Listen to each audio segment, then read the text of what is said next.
Welcome to LexTalk Talk Show presented by Clickaway Creators. Today we have Mr. Diya Ashaolu with us. Diya Ashaolu obtained law degrees in Nigeria before proceeding to Harvard Law School, USA, and for the Masters of Law program. He has a leadership certificate from Cambridge University, UK, and is currently a PhD candidate in Defence and Security Studies at Nigerian Defence Academy. A cyber law intellectual property expert, he is a member of the Future Leaders Connect network of the British Council, the Association of Certified Fraud Examiners, the Internet Society, the International Telecommunications Union, and the Global Climate Change Coalition. Locally, he is affiliated to numerous profession bodies, including the Nigerian Bar Association, a fellow of the Institute of Data Processing Management of Nigeria, and fellow of the Institute of National Security and Intelligence Studies. He is the managing partner at Velma Solicitors and Velma Consulting and Professional Services, both in Abuja, Nigeria, and founder of Policy Club Africa. David is a widely read author and social interest advocate who has provided policy consultancy to government and private institutions across various levels. His cyber law advocacy project, Velma ARC, the first rehabilitation program for cyber criminals in Nigeria, has earned him numerous international recognitions and innovation awards, including the African Legal Awards 2020 and Tolberg Elation Global Leadership Prize nomination. The project received a Google grant in 2021 through the Impact Amplifiers. He is also a recipient of LinkedIn Local Business Enterprise Award. David is a design thinking practitioner who champions innovative service delivery aimed at problem-solving activities. There's a lot more to talk about him, but now, without any further ado, let's dive in to know more about David himself. Hello, David. How is everything at your end? And thank you so much for joining us today. Very fine. I'm very fine, Bharti. Thank you so much for having me. It's a pleasure. The pleasure is all ours, David. Thank you. Thank you once again. So to begin with, first of all, we would like to know about a complex legal issue that you have worked on. Also, describe the complexity and tell us how you have approached it. So I'm sure there's a couple of legal issues that are very complex that I worked on. And as I like to tell my clients, there are no two cases are the same. Every case has its own complexity. You just need to know the basic thing, which I have always told my younger lawyers, the junior lawyers with me, that I mentor. I say, your responsibility as a lawyer is not to win the case, but to solve problems. So if you have good problem-solving skills, then you'll be able to handle legal issues as complex as they come. I can just think of one off the top of my head. Okay, so there was this particular one which was very interesting. My clients sold the property to another person, and the other person paid part payment. There's an agreement between both of them that the buyer has to complete the payment within the period of time, 6 months. The buyer paid part payment. It was a plain land. There was no development on it. And then the buyer moved to the site and started building with the permission of my client, of course. So they agreed that I could start building and I would finish the payment later. 2 years down the line, the buyer was yet to complete the payment, and my client then sold the property to somebody else. I mean, he couldn't do that. All he had was to request for his balance and give the buyer time to pay back. So he sold the property to another buyer with the development on it. So he sold the land and the buyer's property that he was building on the land. After doing that, he came to me and said, I've done something. I said, yeah, from the look on your face, you've done something. What have you done this time? So he told me. I said, well, that's not what you should do. You know, what you've done is wrong. But what do I do? So it's complex in the sense that I have a client who has done something wrong, and I would not encourage my clients to do the wrong thing, right? But at the same time, I have to solve this problem. This is a problem the client has come with. The other guy, the first buyer, was not aware at that time that my client had sold the property. So how could I achieve a win-win situation for everybody? So the other guy doesn't have to sue my client. My client doesn't have to pay damages for selling, somebody else's property, and the new buyer still gets the property. I mean, there's just like a web of like, everybody has to be happy here. So what do I do? So well, I did the most unconventional thing. I instituted a court case against the first buyer, asking the court to determine that because he did not pay his balance within 6 months, he no longer had a right to the property and was only entitled to his money, the money he paid for the property, minus 10% as agreed initially.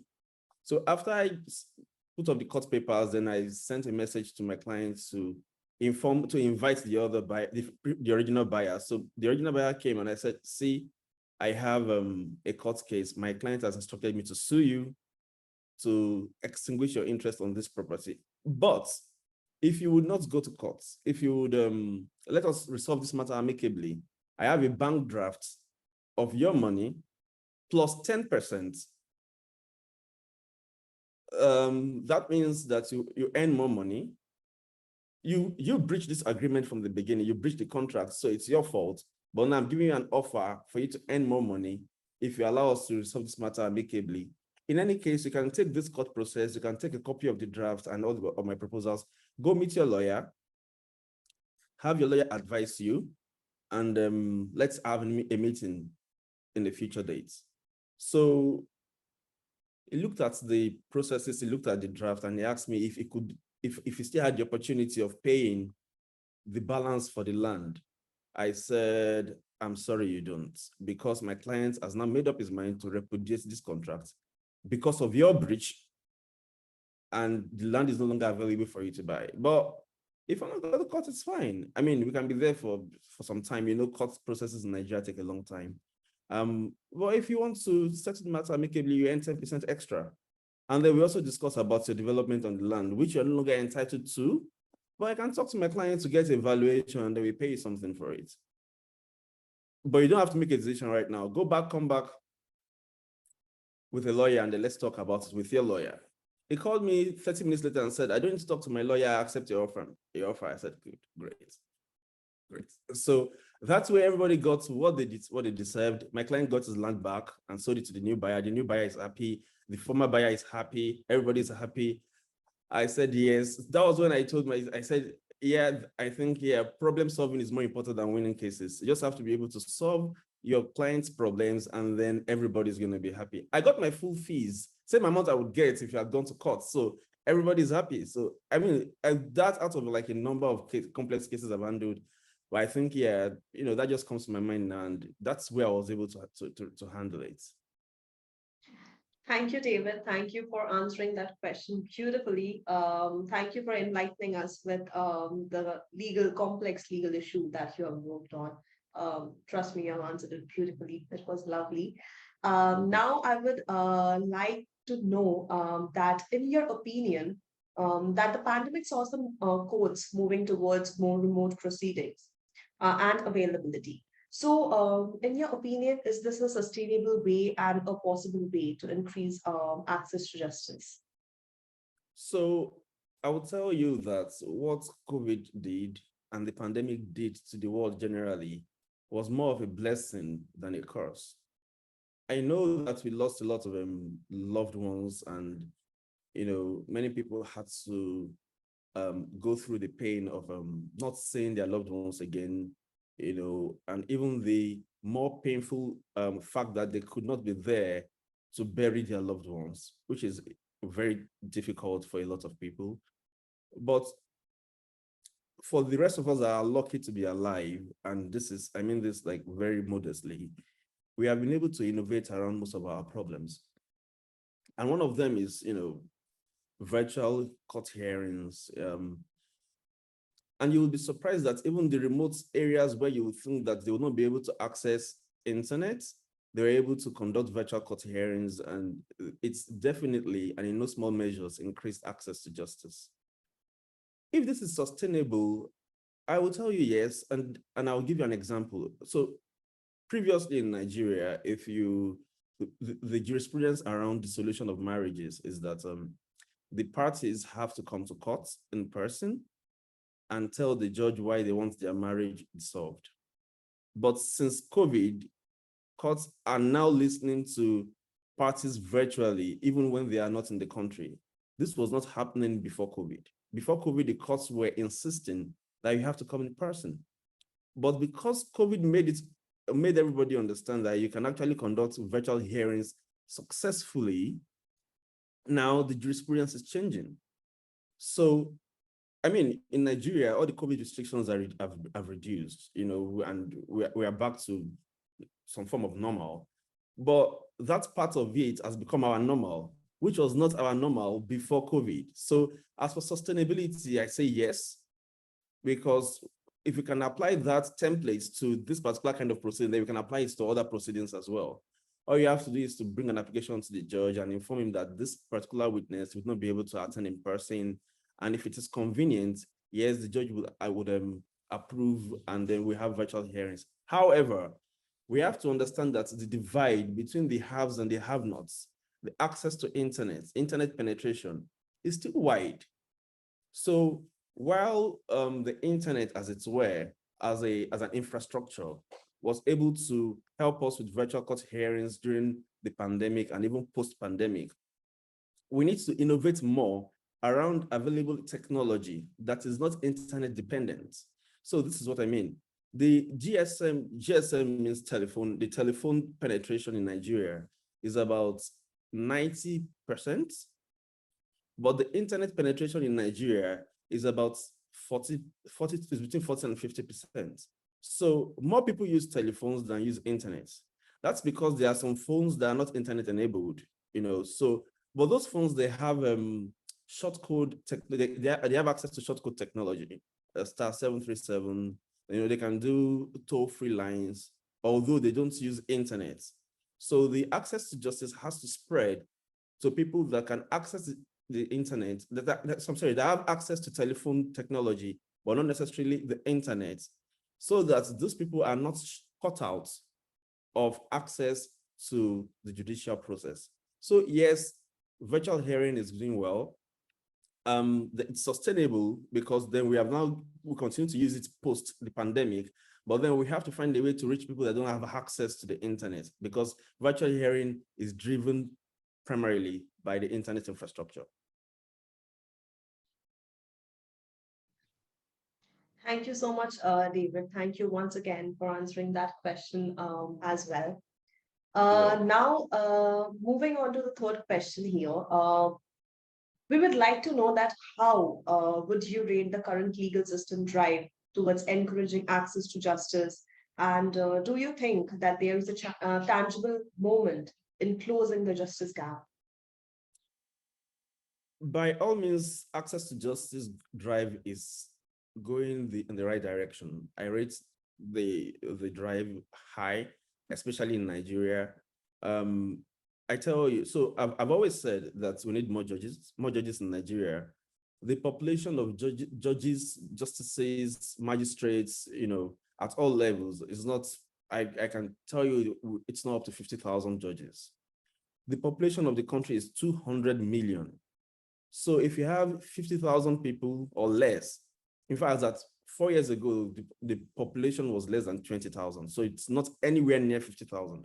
So if you have less than 50,000 people sitting over cases for 200 million people, you know that the gap is wide. It's enormous. And our judges are overworked. They're overwhelmed. A judge at the Federal High Court told me, if I told us in open court, this was about, this was 2012 or 2013, I can't remember. He said he alone had 600 cases he was handling, one single judge. 600 cases. So there is no way your cases are going to go fast before such a judge, because it's busy, his hands are full. And it goes that across all the justices and all the judges in Nigeria. It's a very serious problem. And I can imagine that the problem is that it's the same way in most places in the world. I mean, well, for developing countries, I can tell you access to justice is a big issue. And that is why we have people do jungle justice, take laws into their hands. And there's so much the states can do, really.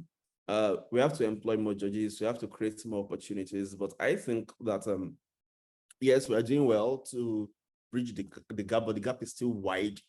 And what we can do, one of the things we can do really is to deformalize the justice system.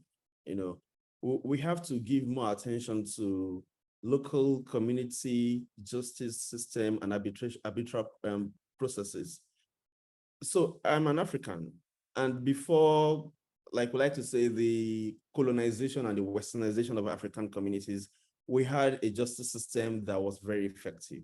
We had the kings that you would go to, they had chiefs, they had constables. I mean, well, not constables, formal constables, but they had enforcers. We respected the traditional laws, and we knew the taboos, and we knew the consequences for all of these things. But formalization of the justice system means that we no longer respect or recognize this traditional means of justice system, or this traditional means of resolving disputes. And I think that's what we have to do. We have to give attention to these areas and allow people access justice at that level, while we also maintain the formal system.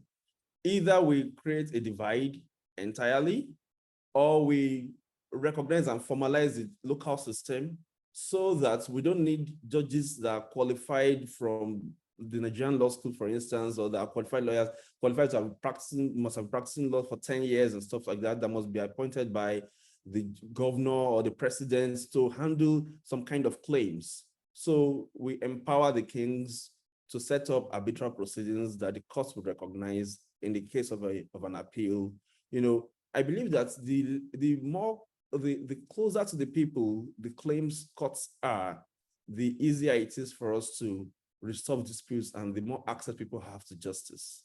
So to recap, we have to take small claims away from our courts, send small claims back to the local authorities, but give people the right to appeal or to complain to a formal authority if they are not satisfied, instead of bringing all claims all to the formal courts, because then we are overwhelming the formal courts and the divide continues to grow wider. But if people know that they don't have to go to the formal courts, they can just walk up to their kings, to their local councils, and have their matters resolved, then more matters will be resolved at that level. And then the higher the formal courts, we have lesser work to do, but more important work to do. Thank you for answering that question, David. Now, moving forward, we really appreciate if you can let us know that in the era of legal technology, what are the most commonly used tools for you? So there are a couple of tools really and the good thing with technology is that we innovate every time. Innovation doesn't stop. So new tools come up every time. And for a few lawyers, and I think for most parts now, the modern lawyers, the recent lawyers, the lawyers are coming up now, they are able to reverse engineer and deconstruct technology to suit what they are doing. So take blockchain, for instance. When you hear blockchain, you think of Bitcoin and all this, that cryptocurrency, but there's this argument that blockchain is beyond that. So a few lawyers like myself, who have information, are able to use blockchain to solve some clients' problems. I'll give you an example. A client came to me very recently and said she would like to write a will, but her concern is that she doesn't want the will to be to be manipulated after her demise, because she has some interesting siblings who she knows could go to the courts and replace the will and adulterate it and, put some stuff in it, and she would not be able to carry out her wishes. I said, well, let's put in the blockchain. She said, what does that mean? I said, well, we'll just mirror the blockchain technology for you. So what we'll do is we'll write your will, and then we'll distribute the will to about 10, 15, or 20 people that communicates. All of them know they have, copies of your will. and everybody knows that, but you tell your siblings and the beneficiaries or your children that your will is being lodged at the courts, at the registry, but then your will is also in the possession of 20 other people, and upon your demise, all the 20 will come with their own copy of the will. So if anybody brings a will that is not, in consonance with what is with the other people, know that that will is fake. So when you're able to have 20 people come with the same copy and say, yes, this is our will, yes, this is our will, and everybody, we can see that the contents are the same, then you know that anyone coming with a different content definitely must have tampered with the original will. And that's simply blockchain. That's how blockchain technology works, really. You distribute the information, distributed networks, so that if there is any disruption anywhere, the chain just expunges that disruption and then comes together again to ensure that the information is immutable. That's one technology. Artificial intelligence, we use AI to do predictive analysis now, even in the legal profession. I'll tell you, I have a matter before a justice of the Supreme Court, and what I just did was to run through, and most of our law reports now are online. Although we have books, we don't go to them anymore. We check we do our researches online now. I just did a predictive analysis of how this judge reasons with respect to technicalities, and I already knew that this judge would not listen to technicalities, because from the previous judgments, anytime you bring anything technical, the judge says, see, I'm not for technical justice, I want to do substantial justice. And in the case I had before this justice, the opponent had already raised some technical points. So my concern was the points were genuine, but they were technicalities, right? They're not substantial justice. So I was looking at how to respond to it. That's how we use artificial intelligence and predictive analysis to determine, how to, we use that now in case management, we use that in determining how to file court processes, what to say in courts, because if you know how a certain judge reasons, then you'll be speaking to him directly. You don't just throw everything there and hope that one of them sticks. I was talking about online case management. It's one of the tools we use now. We have a couple of companies bringing these innovative solutions to the legal profession in Nigeria for law reports, for interview scheduling, for scheduling of court dates, to ensure that there are no clashes, for service of hearing notices and stuff like that. I mean, there are a couple of technologies that we use, really, but the more innovative ones are the ones I mentioned earlier: artificial intelligence, predictive analysis, blockchain technology. Those are some that we use right now. Of course, the internet. The research tools that have been there forever: LexTalk, Westlaw, LexisNexis, Westlaw, and so on and so forth, JSTOR. Then we also recently, we're able to set up a virtual internship, all thanks to COVID and the pandemic. Before, it would be interns would come to the firm, they would submit the application letters, and then you would interview them. But with the pandemic, we're able to have a wider range of interns from all over the nation, even all over the world. We have non-Nigerians, apply to our internship program, and we used WhatsApp. We'd be surprised, WhatsApp platform. Just set up a WhatsApp group, and you're able to effectively mentor people, and you give them tasks, and even as we speak, I received tasks from my interns from all over Nigeria who don't have to be here anymore, who would have ordinarily have to be here. I mean, voice over internet protocol tools as well, like what we're doing right now. This Zoom conversation, we use it for client interviews, for virtual hearings at the courts. It's a lot of tools, really, and I would just advise lawyers to always stay innovative, stay informed, ask questions, and be ready to learn. And I tell you, there are so many tools you can use to improve your legal practice, especially in Nigeria. Couldn't agree more, David. Couldn't agree more to your answers. That was wonderful. Thank you so much once again for answering that question as well. Now, last but not the least, we would like to know that time is money in any profession, and in legal, it's most of all. So how do you ensure the best of your time as a lawyer? I like this question, really, because I've had a couple of clashes with my clients when it comes to billing. I am not a conventional lawyer. I like to say that. I don't like litigation that much. I don't know if you've heard about this story about a guy that has a boat. The boat had a problem and he invited some engineers to come fix it, and they couldn't fix it really. They couldn't, it took them a long time. They couldn't fix it. So he got this man who is not as sophisticated really. And the man came and said, okay, maybe you can try your luck and try and help me fix this boat. I've called the best engineering companies that they couldn't fix it. And the man tapped the boat, tapped some parts of the boat, just taps, listen, taps, listen, tap, listen. And then after like 7, 10 taps, it stopped. He got his tool, unscrewed some part of the boat, replaced a part, screwed it back, and then tapped, and said, okay, it's done. It was done under 15 minutes, basically. And the boat was working. So the owner of the boat was impressed, of course, because he's been able to solve a problem, and then asked him for his bill, and he billed him $1 million. Said $1 million, what you bought was less than $1,000. Why are you billing me $1 million? I said, actually, $1,000 of the $1 million is for the tool that I bought. And $1,000 or thereabouts is for my transportation and logistics. But you see, the remaining $998,000 is for knowing where to tap. And that's how I approach legal practice. If you know where to tap, if you know where to go, if you know what to do to solve your client's problem, it's going to be way easy for you.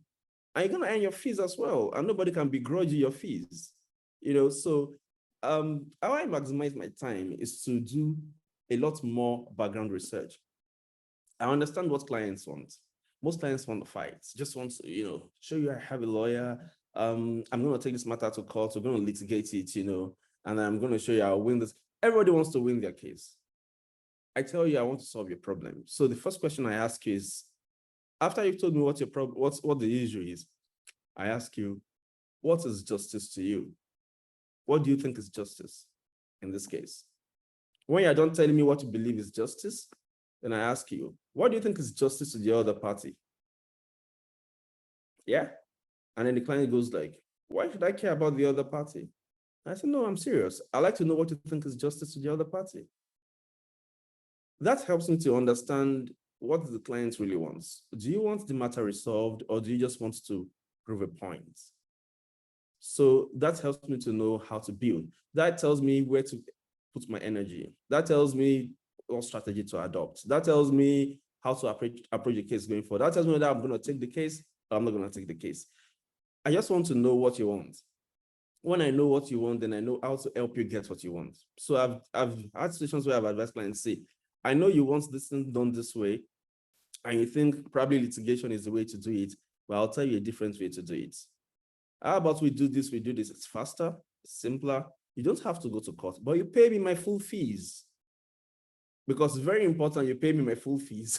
That's why I'm in business, but I just try to, like, as I said earlier, I believe my call is to solve problems. So if solving your problems would require we go to court, fine. If solving your problems would require I also make a phone call, fine. If solving your problems would require I file just one letter, fine. If it requires that I have to bring down the entire country, fine, so long as you pay me my fees.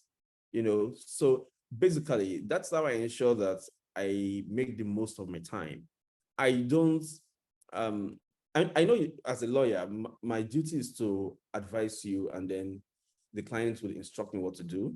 But I don't take instruction. I don't tell clients what they want to hear. I tell clients what they need to hear to get to where they want to go to. Then I take instructions from them. So as I said earlier, when I have this background information, it tells me how much time I'm going to devote to this job, and also helps me know how to build. Thank you so much for sharing such great insights with us, David. With this, we came to an end to this amazing session, and we look forward to having a chat with you once again in the future on some trending topic in the international legal world. And for our viewers, if you like this chat with Mr. David Diya Ashaolu, then please like and share this video, and also subscribe to ClickAway Creators YouTube channel to appreciate what we do. And we have more coming from the legal space right for you. This is Raima from LexTalk World.